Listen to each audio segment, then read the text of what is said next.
राधे राधे। राधे राधे महाराज जी। महाराज जी, जब हम लोग पूरी ईमानदारी से अपने काम अपने रिश्तों को निभाते हैं, उस मेहनत का फल नहीं मिलता, फिर भी हम पूजा पाठ करते हैं पूरे दिल से, बट महाराज जी कभी कभी विश्वास टूट आप जाता है। हमें बताओ, अभी खेती बोओगे तो आज ही रोटी दाल उसकी पालोगे क्या? किसका प्रश्न है? अभी खेती बोओगे, गेहूं बोओगे तो आज ही रोटी बना लोगे क्या उसकी? कितनी पूजा पाठ करते हो, कितना जप करते हो, कितना ध्यान करते हो, लेकिन पीछे जन्मों के जो किए हुए पाप कर्म है, उनका जो बनकर प्रारब्ध है, उसको कौन भोगेगा? पीछे की फसल अभी खाओ और अभी की फसल आगे मिलेगी। संत महात्माओं की तुलना में तुम कितना भजन करते हो? तुम्हारे पास तो और भी कर्तव्य कर्म है, और भी व्यवहार है। हमारे पास तो एक ही कर्तव्य कर्म है, केवल भजन। तो हमें भोगना पड़ रहा है, तो तुम्हें भोगना नहीं पड़ेगा। अगरबत्ती धूप बत्ती लगाती हो, इससे तुम्हें भगवान में अश्रद्धा हो जाती है, तो भगवान को नौकर समझा है क्या? फिर अश्रद्धा क्यों? अश्रद्धा शब्द क्यों? अश्रद्धा नहीं है, पर मेरा प्रश्न ये है कि जो आने वाली युवा पीढ़ी है, जो बच्चे हैं, जो देखते हैं, तो उनका विश्वास। हाँ, आने वाली युवा पीढ़ी गर्लफ्रेंड बनावे, बॉयफ्रेंड बनावे, जहर जैसे व्यसन करे, गंदे आचरण करे, भगवान पर श्रद्धा करे, तो नरक जाओ, दुर्गति भोगो। अगरबत्ती लगाने से हमारा प्रारब्ध बदल जाएगा? इतनी बड़ी तपस्या है, पाप किए हो तूफान जैसा, पहाड़ जैसा, और अगरबत्ती के धुआं से पहाड़ उड़ाना चाहती है, उड़ जाएगा क्या? पाप करते समय सोचते हैं भ्रूण हत्या, गर्भ हत्या, बलात्कार, चोरी चोरी, नाना प्रकार के पाप करोगे, जब वो फलीभूत होंगे तब श्रद्धा करो भगवान पे, अश्रद्धा करो, भोगना पड़ेगा तुम्हें। अगरबत्ती लगाओ चाहे धूप बत्ती लगाओ, अवश्य में भोक्तव्यम कृतम कर्म शुभाशुभम। समझ में आ रहा है ना? यह इतना भजन करो कि अपने प्रारब्ध को विध्वंस कर दो, तब देखो। अरे 2-4 माला घुमा लिए, अगरबत्ती लगा, धूप बत्ती है, भगवान को धूप बत्ती चाहिए, भगवान को अगरबत्ती चाहिए, तुम्हारे अच्छे आचरण होने चाहिए। वर्तमान में अच्छे आचरण नहीं है। ईमानदारी से बोलो, जितने लोग बैठे हो, इस जन्म में अगर तुमको न्यायाधीश तुम्हारे कर्मों का आचरण का बना दिया जाए, तो तुम कितना अपने को दंड दे सकते हो?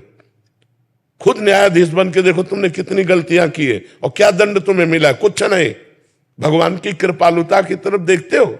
नहीं देखते हो। अनंत जन्मों से मनमानी आचरण करते लोग चले आ रहे। अब जब उनका फल आता है, अब इस जन्म में 2-4 अगरबत्ती लगा दी और हमें भगवान पर श्रद्धा हो रही। नौजवानों रास्ता इसी बात का ना, डिप्रेशन में गए, कर ली, ये कर लिया, वो कर लिया, यही परिणाम है। अश्रद्धा का परिणाम यही है। तुम अपने आचरणों को न देखो, भगवान को देखो।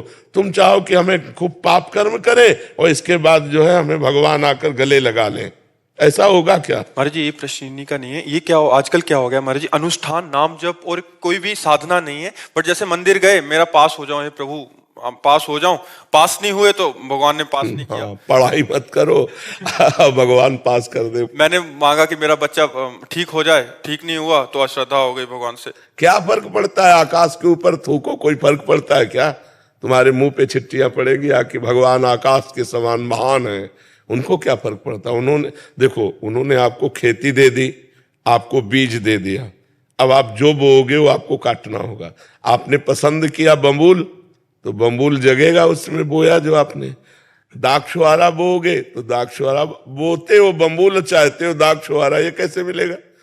विचार करके देखो। करते हो गंदे आचरण, चाहते हो उत्तम फल। हर कार्य की सफलता उत्तम आचरण से होती है, ध्यान रखना। अगर आपका पूर्व प्रारब्ध बिगड़ा हुआ है, इस समय उत्तम आचरण करने पर भी आपकी हार होगी, क्योंकि वो पूर्व का पाप आपको परास्त करेगा।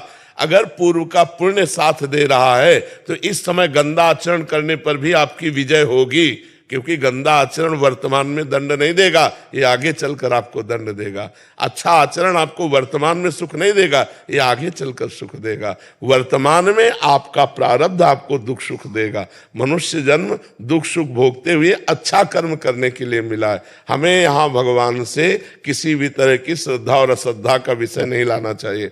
हाँ, श्रद्धा का विषय यह है कि ऐसी परिस्थितियों में भी भगवान हम टूटे नहीं, हम आपके कृपा बल से इन दुख सुख को सहते हुए सही आचरण से चले। जैसे पांडवों का राज्य छिन गया, यहां तक कि पत्नी भी दांव में लग गई, लेकिन वो धर्म से च्युत नहीं हुए। 12 वर्ष का वनवास, 1 वर्ष का अज्ञातवास, लेकिन धर्म से च्युत नहीं हुए। ये भगवान की कृपा। उन्होंने कभी भगवान को नहीं कोसा।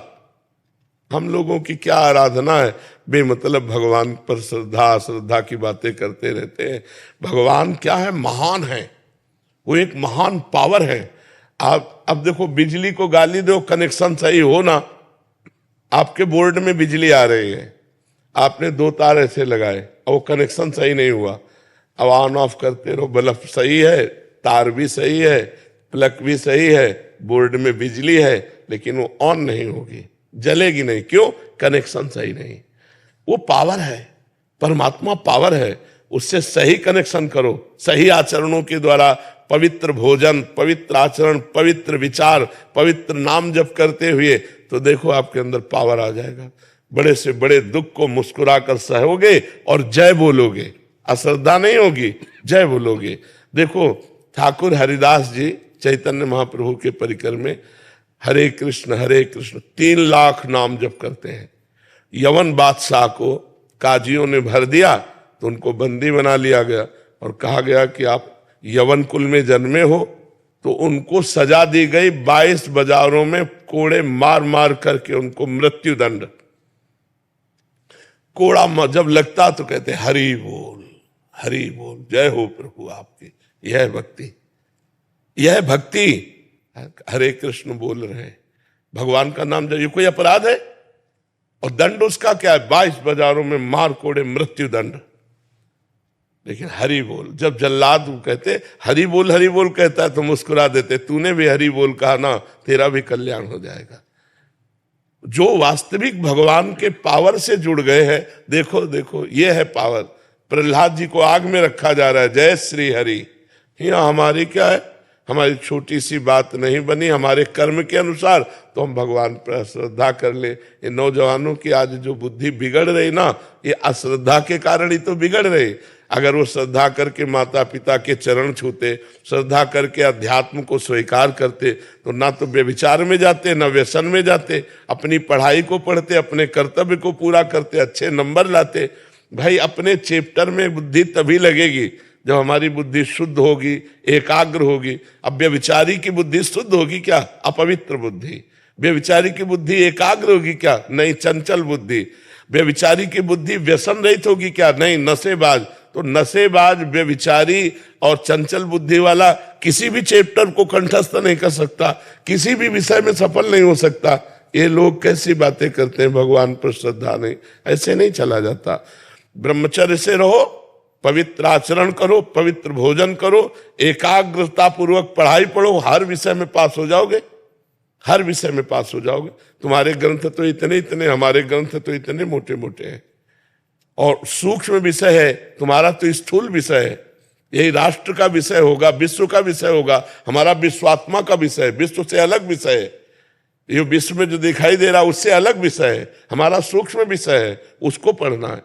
अब ब्रह्मचर्य नहीं रहोगे तो बुद्धि शुद्ध नहीं रहेगी, आहार गलत करोगे बुद्धि से। अब आजकल के नए नए बच्चे वो क्या कहते हैं, वो जो सेमई जैसा होता है, हाँ लूडन, ये हार रह गए हैं, नहीं रह गए। 1 किलो मठा और 4 रोटी और उसमें हरी धनिया का नमक मिला खाओ, दंड बैठक मारे तो समझ में आवे नहीं।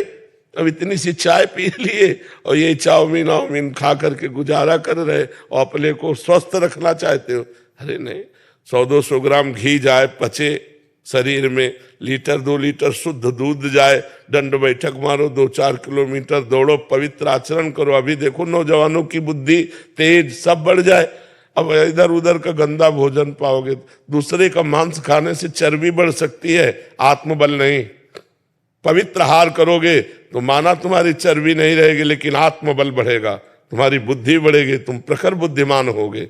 इसलिए दोष भगवान को न दो, अपने को सुधारना है, उनसे कृपा मनाओ कि हमारी बुद्धि शुद्ध हो जाए और आप में कभी अश्रद्धा न हो। कितने करुणा में भगवान है, क्या बिगाड़ा है आपको? आप विचार करके देखो, आपका शरीर भगवान ने आपको दिया, बुद्धि भगवान ने दी, सब कुछ भगवान ने दिया, आपसे लिया क्या? फिर अश्रद्धा किस बात की? तुम्हारी क्या है? एक रोम भी तो तुमने नहीं बनाया, मेरे भगवान ने बनाकर तुमको इतना सुंदर शरीर दिया, फिर तुम भगवान से अश्रद्धा क्यों कर रहे हो? भगवान ने तुम्हें पृथ्वी दी, वायु दिया, अग्नि दिया, तेज दिया, सब कुछ दिया है, क्या भगवान की अश्रद्धा करने का विषय बनता है? आप अपने आचरण शुद्ध ना करो, सब कुछ भगवान का दिया आपके पास है। भगवान ने कभी कहा कि ये मेरा है? अब आप 100 रुपया भगवान को दोगे तो 1000 जगह कहोगे कि बिहारी जी में जाकर मैं चढ़ाया था और बिहारी जी ने हमारी बात नहीं सुनी। तुम सुनते हो भगवान की बात, सब कुछ दिया है भगवान ने। गीता जी में भगवान कहते, भागवत जी में कहते, तुम एक भगवान की बात न मानो तो तुम्हारी भगवान कैसे बात मान लेंगे? अभी भगवान की बात मानो, तुम्हारी बात भगवान मान लेंगे। बड़े बुरे से बुरे कर्म का भी तुम्हें दंड नहीं मिलेगा। अहम त्वं सर्व पापेभ्यो मोक्षयिष्यामि मा शुचा। तो बहुत समझना पड़ेगा, अध्यात्म को समझना पड़ेगा। जैसा बोओगे वैसा काटना पड़ेगा। ऐसे ऐसे लोगों से पाप बन रहे जिसे समझते नहीं पाप है। पहले किया व्यभिचार और जब गर्भ रह गया तो बच्चे को झाड़ियों में फेंक दिया, कूड़ी दाने में फेंक दिया। कितनी बच्चे बच्चियां ऐसे मिलते हैं जो कूड़े दानों में मिल रहे। तो मान लो जैसे गृहस्थी में भी है तो भ्रूण हत्या, गर्भपात, ये सब कितने भयानक भयानक पाप है। कोई बिरला ऐसी होगी, खुली बात कह रहा हूं, कोई बिरला ऐसी मां बहन होगी जो गर्भपात न कराए। अब फिर उसका दंड, गर्भस्थ शिशु की हत्या बहुत बड़ा पाप है। इसको कौन मान रहा है? गृहस्थ कौन मान रहा है? तो फिर दंड जब मिलेगा तब। अब बोले भगवान पे अश्रद्धा होगी तो करो अश्रद्धा, उनको क्या फर्क पड़ता है? अवश्य में भोक्तव्यम कृतम कर्म शुभाशुभम। नहीं, बचपन से लेकर के अभी तक बताओ, धर्म विरुद्ध आचरण किए कि नहीं किए? गर्भ हत्या की कि नहीं की? चाहे पुरुष हो चाहे स्त्री, धर्म विरुद्ध आचरण सब करते हैं, तो उनका फल नहीं भोगना पड़ेगा? बाद में कहो कि हम मंदिर में जाके कहते हैं कि भगवान मेरी बात सुन लो। कैसे सुन लेंगे? तुमने भगवान की बात सुनी? भगवान जब कह रहे हैं कि 25 वर्ष तक ब्रह्मचर्य रहो, फिर जब ब्याह हो जाए, पाणी ग्रहण हो जाए जय जय वर्ष में, तो गृहस्थी धर्म में फिर अपने ब्रह्मचर्य को तोड़ो। कौन रह रहा है? सबसे पहला आश्रम सबका है ब्रह्मचर्य, फिर गृहस्थ, फिर वानप्रस्थ, फिर सन्यास। कोई चल रहा है? अभी उठ के खड़े होना नहीं आता, बॉयफ्रेंड हो गए।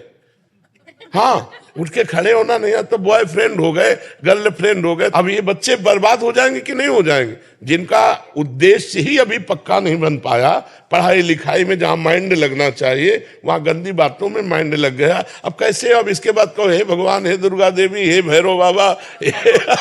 तो फिर अब इसमें कोई सुनने वाला नहीं। तुमने सुना नहीं तो फिर वो तुम्हारी नहीं सुनेंगे। 1 किलो लड्डू भी चढ़ाएंगे, वो भी गए। तो अनंत ब्रह्मांडों को भगवान भोजन दे रहे, पशु पक्षी सबको भगवान दे रहे। यार तुम उनको 1-2 किलो लड्डू से फुसलाना चाहते? महाराज जी ऐसे ही हो गया है आज। देखो, एक चुल्लू पानी में वो फुसल जाने वाले हैं, एक तुलसी दल में फुसल जाने वाले हैं, पर ईमानदार के हाथ से। बेईमान के हाथ से करोड़ों का भोग लगा गया दुर्योधन ने। महल में करोड़ों की भोग की व्यवस्था अरबों की थी, भगवान देखा भी नहीं। और विदुरानी के हाथ के केले के छिलके पाए जाके तुरंत, घंटा 2 घंटा नहीं, वहां से हटने के बाद सीधे विदुरानी के घर गए। दुर्योधन से कहा मुझे भूख नहीं है, और वहां जाके कहा भूख लगी लाओ। और वो ऐसी प्रेम में बावरी कि गूदा फेंक रही, छिलका दे रही, महाराज छिलका खा रहे। वाह वाह। देखो, ये अखिल कोटि ब्रह्मांडों का मालिक है, अरबों का भोग व्यवस्था किए दुर्योधन, भगवान ने देखा भी नहीं। और विदुरानी के हाथ के छिलके पा रहे हैं। कैसे? वो तो चुल्लू भर जल में रीझ जाने। पत्रम पुष्पम फलम तोयम ये में भक्ता प्रेक्षति। भगवान को यार वैभव चाहिए, सारा वैभव तो उन्हीं का है। सोने की खान, चांदी की खान, सब पृथ्वी में उन्हीं का है। उनको 100-200 ग्राम सोना या 100-200 ग्राम लड्डू पेड़ा इससे रिझाया जा सकता है क्या? वो हमारे पिता, हमारे स्वामी, हमारे मालिक है। उनको हम क्या रिझा सकते हैं? हम तो अधिकार पूर्वक कह सकते हैं कि आपको ये काम बनाना होगा। कब? जब हम उनकी आज्ञा पे चलेंगे। जैसे अपने आप पापा की 10 बात मानते हो तो एक बात तो मनवा ही सकते हो आप। पापा की एक को न मानो, 10 अपनी मनवाना चाहो तो थपड़िया हो जाओगे। नहीं तो भगवान की हम बात एक नहीं मान रहे, और भगवान से हम अपनी सब बात मनवाना चाहते हैं। यार इतने कमजोर भगवान नहीं है। फिर नहीं, फिर माया आपको पीट देगी।